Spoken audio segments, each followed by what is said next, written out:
change that over. Change that over.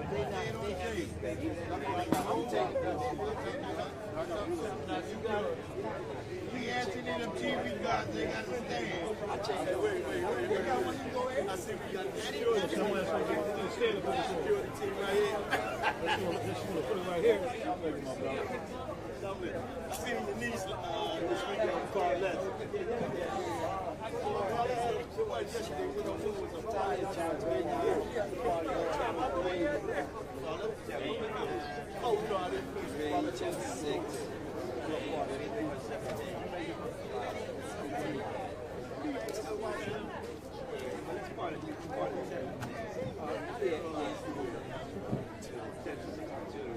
Well, one of us.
Yeah, thank you. I appreciate it.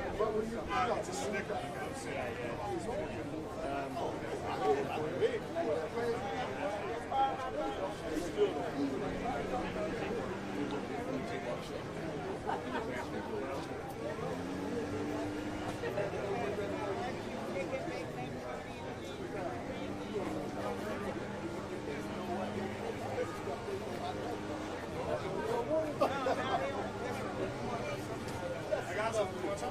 Yes. Thank you so much. He was in there somewhere.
Go anywhere there, we're going to be on there. Get your cups up, man. Drop your glasses.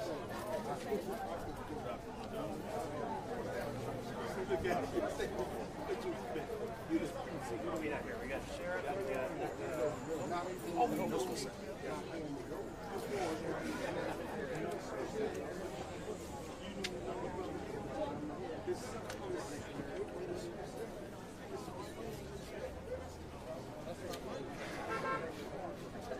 yeah, that should be it. I don't know what that is.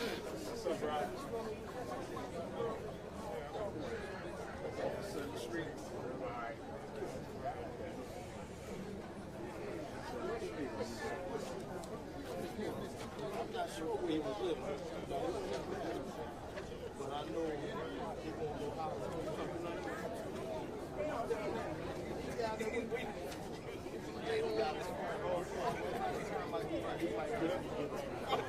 So he's real quick to get this. Yeah, let me show you his son. His son.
Is everybody ready?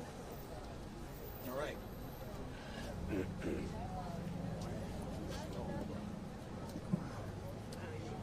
Good afternoon. Thank you all for being here. Not that long ago, we were here after a terrible, tragic... All right, let's try again. There we go. Good afternoon. Good afternoon. Thank you all for being here. Not so long ago, I stood here with many of the people who are standing with us today And we all made a commitment that in the wake of that terrible shooting that occurred here, that there would be safety and there would be justice. We are here to explain that we have made another step on the way towards justice, and we are here to explain that at your community day, which will be here tomorrow from 10 o'clock to 5 o'clock, there will be safety. Let me, if I may, acknowledge some of the wonderful people who are here and standing with me. We have our mayor, Madam Mayor Sherelle Parker. We have Kevin Bethel, who is the police commissioner for the Philadelphia Police Department.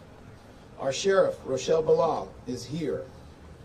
Our chief of the DAO's Gun Violence Task Force, Assistant DA William Fritzie, and a very talented young attorney who's working with him on this case, Marianne Aguilar, also from the Gun Violence Task Force, are here.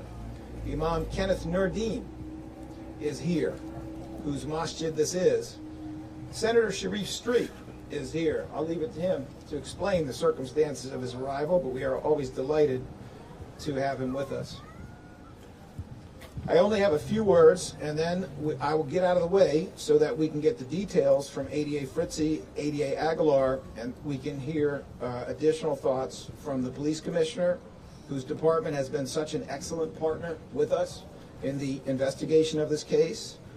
We will also hear from our sheriff, Rochelle Bilal, Imam Nurdin, and this mosque has also been a tremendous partner with us in trying to achieve safety and justice here. Senator Street, who does it every day in Harrisburg to bring back to Philly what it needs so we can have safety and justice. And then, of course, we will hear from our mayor, who has pretty obviously succeeded in bringing everyone together in a way that is better than before. And I think a lot of our achievements are owing to that close collaboration, that sense that there really is one Philly, and that it's one Philly for everyone of every faith in every neighborhood, which is incredibly important to all of us. DA's office remains steadfast in working collaboratively with all of our partners and community and all people of faith, whatever faith. We remain outraged, disgusted at the senseless violence that went on here, and we also remain incredibly grateful that more people were not injured or killed in that. That shooting, of course, happened at Eid al-fitr, prayer and festivity. It was a Wednesday, April the 10th of 2024. We are 16 days later. We have 5 people who are in custody. 4 of them are juveniles. We have 6 or 7 guns. I'll let other people tell you the specifics. But we also have something else. We have forensics. We have science. And that science allows us to know with certainty certain things we did not know on the 10th of April. And the fact that we have so many people who were involved in this horrific shooting in custody is encouraging, because it should encourage the 1 or more people still out there that they better turn themselves in. And that if they do, it can only help them, and if they don't, it can only hurt them. Our thoughts are with the victims and community impacted by the shooting incident. We salute the DA's Victim Witness Services Unit and our external partners, for example, EMIR, Healing Center, which stands for Every Murder is Real, and the Anti-Violence Partnership, who've been working very diligently with everyone who was impacted by the shooting. And finally, before we get to our speakers, I do want to say it's not just okay to come to the community day here at the Philadelphia Masjid tomorrow, Saturday the 27th from 10 to 5. It's not just okay. I encourage you to come out. I encourage you to understand that the city and our police department will be instrumental in making sure that there's safety. I encourage you to understand that the people who did what they did 16 days ago, almost all of them are locked up. And almost all of them are facing the very serious consequences that they should be facing. So we encourage you to attend and participate. I will be here myself from, I don't know, about 11 to 12:30, something like that. Special thanks to the 16th Police District and the Sheriff's Office for the law enforcement support that they are providing and will continue to provide even tomorrow. It is my pleasure at this time to call forward ADA William Fritzie and ADA Marianne Aguilar. Fritzie is F-R-I-T-Z-E, and Aguilar, A-G-U-I-L-A-R, who will provide more details on exactly what has happened in relation to these 5 people who are under arrest.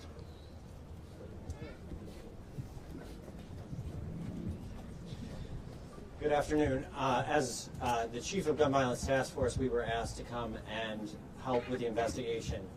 We're often asked with our unit to come to different areas of the city and do deeper dive investigations, and that's exactly what we did here. Part of what we do is we make a commitment to every community that we're in that we are here to stay. So even after today, we're here to stay. We're going to continue to investigate what happened here, and we're going to bring everybody in that we knew, that we know is involved. And there are more people involved. I want to first thank the police department. They did an excellent job with the recovery of what was happening at the scene, including the FCCs, those fired cartridge casings. That gives us a huge lead. We knew that when we came in on this investigation, there were 5 individuals, 4 juveniles arrested. There were 33 FCCs recovered at the scene.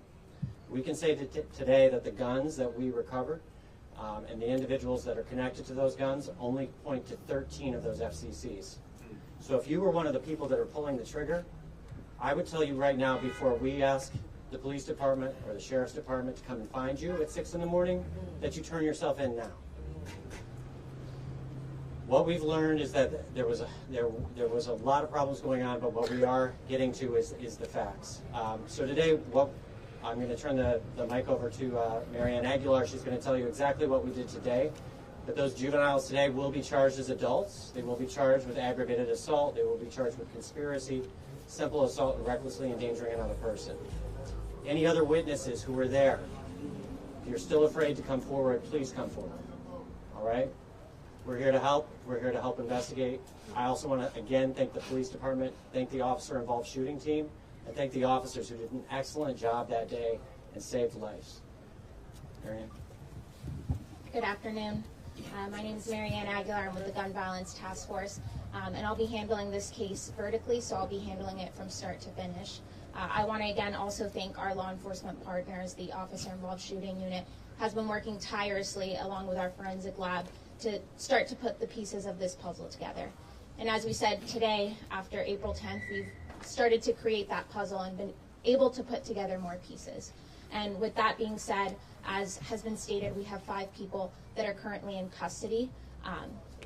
One adult, Kabir Oglesby Hicks, his preliminary hearing was held for court yesterday on gun charges, and that case will be moving forward, as well as 4 juvenile individuals that are in the process today of being charged as adults. We've amended their cases to include charges of aggravated assault, recklessly endangering another person, simple assault, possession of an instrument of crime, as well as all the applicable firearm charges. That was due to the forensic information that we've been able to receive as the investigation continues. And so based on that, those 4 juveniles, Gia Bucci, Abdul Allen, Kasir Bradley, and Brandon Fisher will now be handled in adult court after they are arraigned today on those adult charges.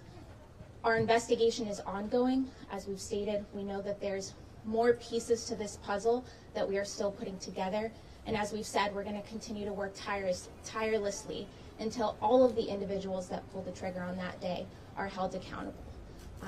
I know our forensics lab is working hard. They're pushing things out as quickly as possible. Our detectives are working hard. And so we ask that the community, there was a lot of people out at this park that day, we ask that those individuals continue to come forward and help us put the pieces together so that we can continue to have safe community gatherings and continue to send the message that we're not going to tolerate illegal firearms on the streets of Philadelphia. Thank you. All right, you've heard enough from me, so I'm about to get out of the way. But I'm going to ask that other speakers come forward in the following order. First, Police Commissioner Bethel. Second, Sheriff Bilal. Third, Imam Nurdin. Fourth, State Senator Sharif Street. And finally, by which I mean bat and cleanup, our mayor, Mayor Sherelle Parker. Commissioner? So again, want to thank you for being here. I remember April 10th, and I was actually in the office with the mayor when I ran out. I didn't know what to expect when I arrived. And I realized at that moment how fortunate we were. And I also, at that moment, really recognized the men and women of my police department who did a valor job of really intercepting these individuals. I recognized the work that others had done. But one of the things I failed to recognize was the Clara Muhammad community. After the video, I looked at the video and I said, well, how do so many lives were saved? And when you watch men and women take our children and get them out of harm's way, we recognize you. It was you, many of you in this audience here today and many who are listening, who really, really saved so many lives that day. And so this is a collective effort, and this was all of us involved. I am appreciative of the DA's office and the shooting investigative team and the collaboration that the mayor has charged us to do. Right? And I sit there and say that from the time this incident happened, I was on the phone with her, and she was all in gear about, Kevin, what do you need? And make sure it's action. What are your actions going to be? It's no longer acceptable that these incidents happen in our communities and we sit back on the sidelines if it's just normal. This was not normal, and none of the violence we see in our communities are normal. And so we're going to be fighting each and every day for all of you in our community, and the charge that the mayor set for me and the Philadelphia Police Department, and the charge that I've set for myself to work in collaboration with the DA's office and all entities to bring people to justice. So I'm just really grateful. Now we're going to have an event tomorrow. Yes. Ladies and gentlemen, that's going to be one of the safest events you've ever been in your lives. So I want the audience to know, come down to the festival. Enjoy yourself. Let's redo this all over again. And show people who we are. Right? Show people who we are, because we're going to show who we are tonight. Right? But I just want to appreciate all of the efforts, the DA's office, Mr. DA and his team, and everyone involved for us to be really bringing this job in and continue to work hard on this job and other jobs across the city to bring safety to our community. Thank you, everyone.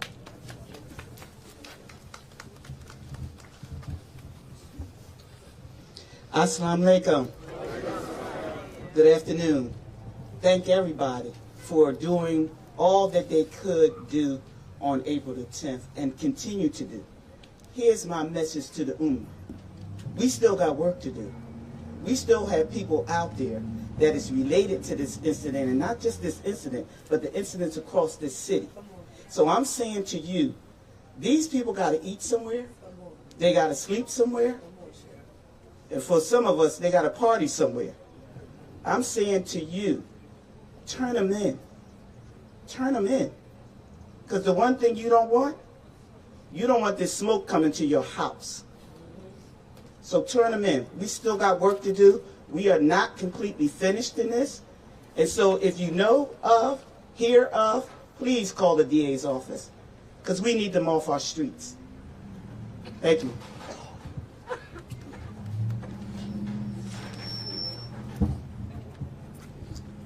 Assalamu alaikum. Okay, welcome everyone back, not to the scene of the crime, but to the intersection of law and order and criminal justice. And whenever you find a masjid or any community of faith, those two avenues should intersect each other, because we should represent a universal order, a universal law that gives us protection. But when we have our law enforcement partners, that enhances our protection. We're supposed to be those who stand up for justice. So, write them a ticket.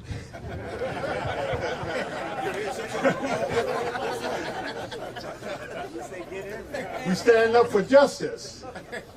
And justice is something that should be endeared to all of us, because that's a command that we are given.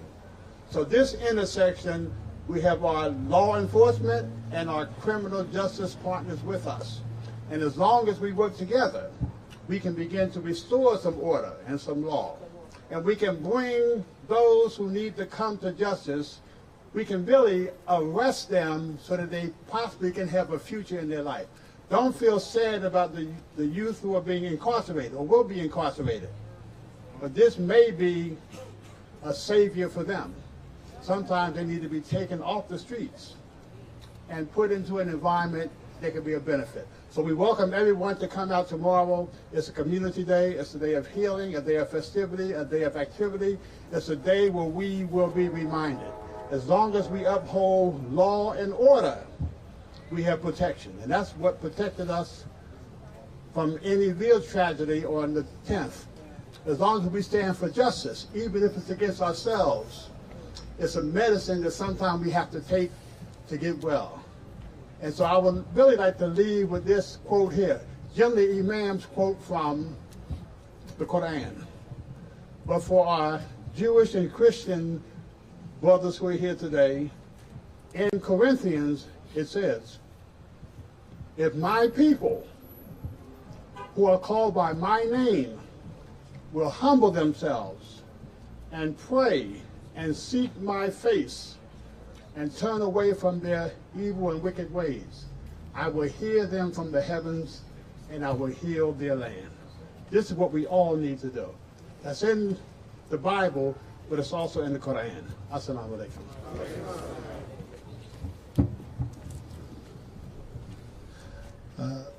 I just want to thank the district attorney. I want to thank the sheriff. I want to thank the mayor for pulling everybody together. And I want to say, I came here today because I was going to pray, and then but on April 10th, I stand here as a father and a grandfather. My son and daughter, I was on my way back to come to the Eid here from Harrisburg because we had session. And my son was here with my daughter. My other daughter was on the way. I had 3 grandchildren here because of all the efforts that people did here, because of the grace of our Creator. My daughter-in-law that was here would turn 23 today, and she might not have made that birthday. My granddaughter will turn 3 years old today. She was here when the shots went out, and she might not have become 3 years old. And there are a lot of parents and grandparents here who are grateful that people are going to have birthdays because God saw fit, and a lot of folks did a lot of efforts to make sure that things were safe. The Eid celebration is supposed to be a celebration where everybody is safe, where families can run around, where kids can be together. And my children and grandchildren were here. I was on the way. My wife was 2 blocks away. She heard about it and stopped the car. And so I'm here to say thank you to all of the folks in law enforcement that did it. As a person who attended here, who worship here, as a person who literally had my children and grandchildren here, and I've stood in front of cameras before when we've lost family members, so I know it doesn't always have to work out that way. And for those young people who are being arrested, and I know people are saying, we got too much mass incarceration, kids get arrested. If your kid is running around with a gun, shooting at people, and nothing intervenes to change the circumstances, I've also stood at the funerals of many children. And these are children who hopefully we will not have to stand at their funerals, and they will grow up to be adults. And more people in our community will grow up to have a life. And look, there was a time when we couldn't pull everybody together, from the mayor and the district attorney and law enforcement and our mayor. And people laugh about it sometimes when she tells us to put our ones up and become one Philly. But it's important that we're one Philly when we're celebrating. It's important when we're one Philly when we're debating issues. Because then when we need to be one Philly at critical times, when we need to grab somebody else's child because you might not see your child, and that's the child you can save, and you got to save the one next to you, it's important to remember we're one Philly. It's important to be one Philly when you have information that could stop somebody who's a shooter from being out there, to remember we're one Philly, and that information might not save your child, but it'll save somebody else's child. It's important that we're one Philly when the police officers and the district attorneys are sitting down, and where council people and legislators and the mayor are sitting around. So the mayor's message about our being one Philly is critically important. And I'm just thankful that we were able to come together on that day to be one Philly, and enough where today I can say out to my granddaughter and my daughter-in-law, happy birthday if you are watching this. And I'm glad you are here to see it, because it could have been different. So thank everybody who made it possible. And I guess I get the honor of introducing the woman who helped pull us all together and make sure that we are acting as one Philly, my friend and my mayor, the Honorable Sherelle Parker. Thank you, Cindy. Let me just start by stating for the record that we are all clear that today there is no call for celebration. It's not a celebration on today. But to me, what it publicly affirms is that there will be zero tolerance. And I just want to affirm that again for everyone. I don't care who you are. There will be zero tolerance for anyone or anything who thinks that they and or it will be allowed to terrorize our communities, any communities in the city of Philadelphia, and that there will be no repercussions for your actions. I was having a conversation, Philadelphia, about a week ago with a friend who was telling me that in certain communities outside of our city, that some of the things we experience, folks would never think or dare to do some of those things in other areas. And I had to ask myself, why? Why would someone think that it is okay and that there would not be any repercussions for those kind of actions in our city? And the response is that folks have come to believe that it is standard operating procedure in the city to play both ends against the middle.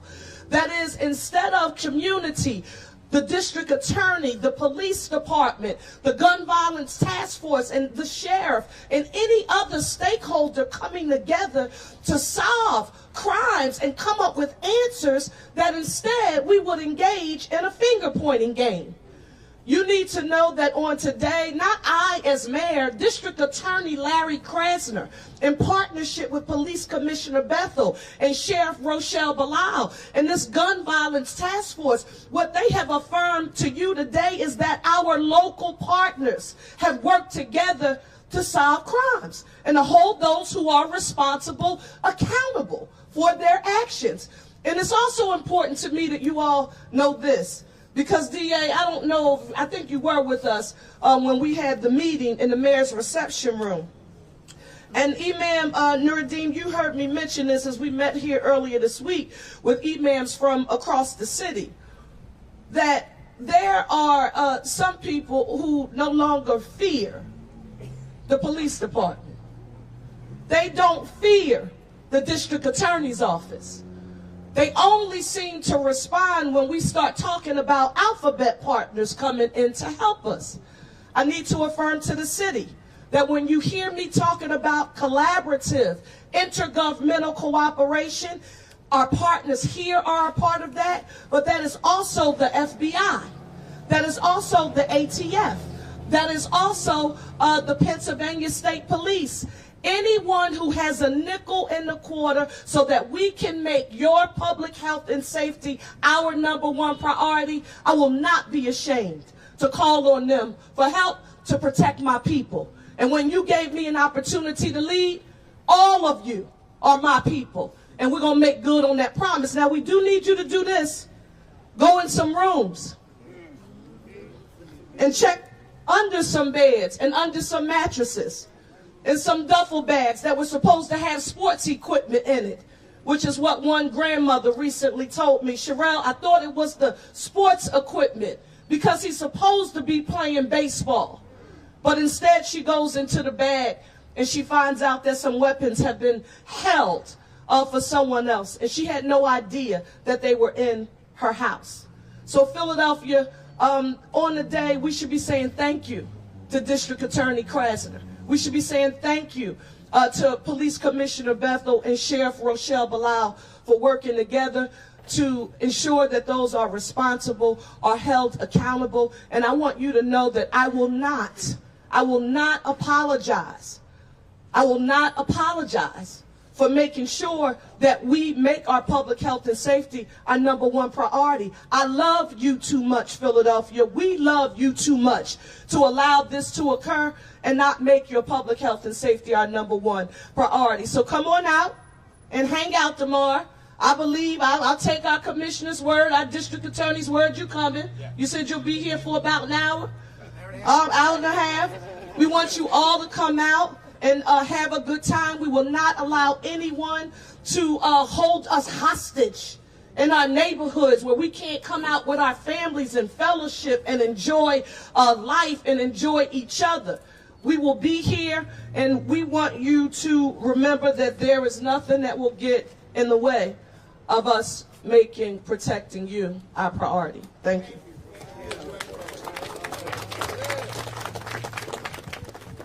Thank you, Madam Mayor.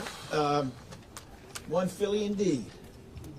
So I do want to reaffirm something that Madam Mayor just said, which is about the FBI, the ATF, the DEA, the United States Attorney's Office. They go here. They go and work with us at the Gun Violence Task Force. The only reason they're not here today is this all happened in a red-hot hurry. But those, as the mayor said, those are our partners as well. They work closely with PPD. They work closely with us. And it is such a wonderful thing to have that kind of intergovernmental collaboration. At this time, we are ready to take questions, hopefully on point. Channel 6 ABC, John Paul, do you have a question? Yeah, a question about the upgraded charges, if you could touch on that. It was the forensics that led to the upgrade. Can you tell us what exactly led to the upgraded charges? I can give you the very short version, but I'm going to call forward ADA's Fritzie and Aguilar. The very short version is that the forensics allowed us to have probable cause for the other charges. Obviously, we want to be accurate.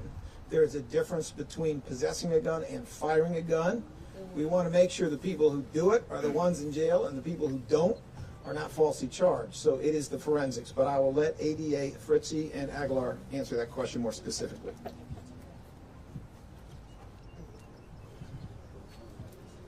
So as DA Krasner said, the forensics were a portion of what led us to be able to have that probable cause. As he said, possessing a firearm and aggravated assault require some different elements. So having the forensics, we were able to tie together that some of those firearms were fired and could lead to the additional charges, as well as some police officer statements and witness statements that kind of led us to those additional upgraded charges. As DA Krasner said, we want to get it right. So we're working as quickly, but also as efficiently as possible to make sure that we're getting the charges right and doing this the right way. One follow-up. Do you have an idea of how many other suspects you were looking for? You mentioned that there was 13 rounds that were accounted for, but there's another 20 that aren't. Any idea how many guns or how many people? So at this time, that's still under investigation. It's an ongoing investigation. We know it's one or more individuals. So our forensics lab is working, as I said, we're trying to put together the pieces of that puzzle. And the pieces we have right now indicate to us that there's other individuals out there that we're working very quickly and tirelessly to hold accountable as well. But that's all the information I can comment on at this time. All right, thank you. 29, Fox, Steve Keeley. DA, a follow-up to John's question. You got those 20 shells. Did the forensics determine how many different guns fired those shells? How many guns that are still out on the street, maybe, that somebody can help turn in? I'm not sure whether we're going to be able to answer that, but let me check. Let me see if we are. Sometimes we know stuff we don't say because we're investigating. I understand. But I do want to be as transparent as we can.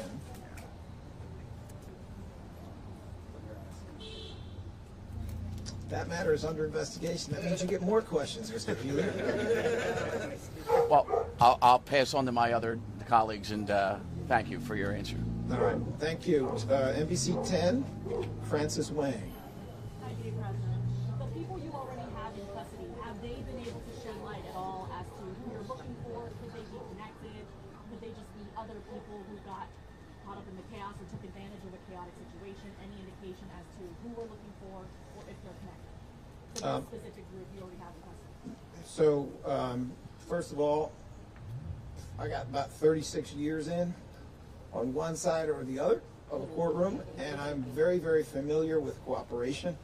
But what is essential to cooperation is that you don't say one way or the other, because obviously we need to not only protect the integrity of the investigation, but also protect anybody who might provide information. I can tell you that this very capable collection of law enforcement people are coming at it from forensics, they're coming at it from witnesses, they're coming at it from video, they're coming at it, or could be coming at it from cooperation if that happens. I'm just not in a position to comment on that. But we are not just dedicated to the first 5. who've been arrested. We are dedicated to making sure anyone and everyone else involved is arrested, and we are also dedicated, should they have been involved in some other things, which, oh yes, they might, we are also dedicated to making sure that we figure all of that out. Do you have any other questions? Does that answer your question? All right, thank you. And then we have CBS 3, Will Kenworthy. Do you have any questions, sir? All right. Did I miss anyone? Mr. Dia, I just need you, if you will, no, you can do this from the front, sir, because we've talked about this. I need you to talk about the importance of the forensics and the technology that the police department uses. And I will follow up after you, but I want you to talk about that. Very good. Thank you, Madam Mayor. Madam Mayor just asked me to speak a little more on the forensics and their significance. You know, the beauty of science is that it gets us way past where we were in terms of investigations and in terms of the quality of evidence 30, 40, 50 years ago. That is essential. We want to make sure that we are right when we charge people, when they go to jail. We want to make sure that we don't have more people coming out of jail after 30 years who were innocent and never should have been there. It is essential, in my opinion, and I share this opinion with certain people in the police department, if we were to have an even more robust forensic unit in Philadelphia, you would see the solve rate, also known as the clearance rate, but the solve rate for crimes go up, and I'm here to tell you more than one digit, probably 2 digits of percent. It makes all the difference in the world when people are concerned that they'll get caught, because that is when they don't do it in the first place. So the forensics are crucial, and I know, Madam Mayor, that you wanted to say a couple more words. I just wanted to publicly affirm that this is when I want the public to pay attention to what's introduced in budgets. When you hear us talk about a forensics lab, when you hear us talk about body-worn cameras so that every officer who is patrolling our streets has access to a body-worn camera, when you hear us talk about brighter lights and more cameras placed strategically in neighborhoods across the city, all of that is under the guise of public safety. When we talk about patrol cars, Mr. Dia, I didn't know this until I was having a conversation with Commissioner Bethel a few weeks ago, but members of the Pennsylvania State Police, most of them have cameras on their vehicles automatically so that whenever they have a stop, the stop is being recorded directly from their vehicles. Then we begin to say, where is access to all of that technology as it relates to public safety in our city?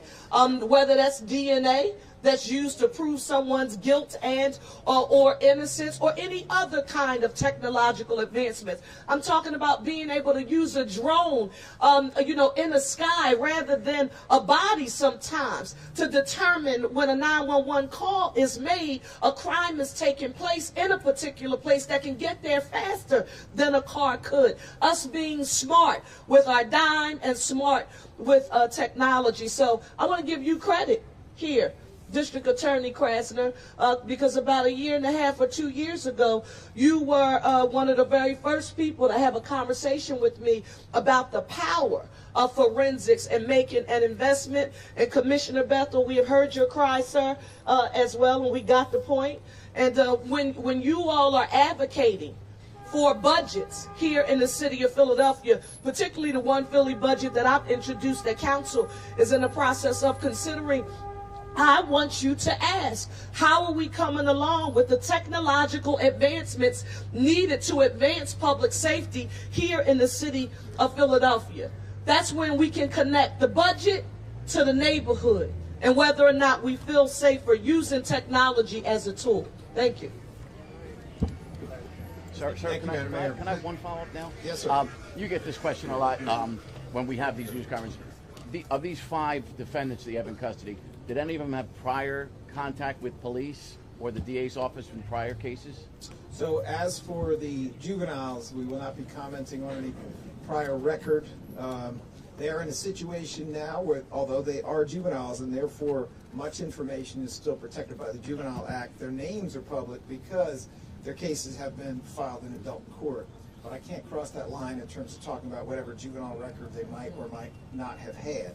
I don't know whether the adult has an adult record. No, the one adult arrestee does not have an adult record. Thank you, sir. Are there any other questions from the media? All right. Thank you very much. Mr. District Attorney, thank you for your leadership. Thank you. That you turn yourself in now. What we've learned is that there was a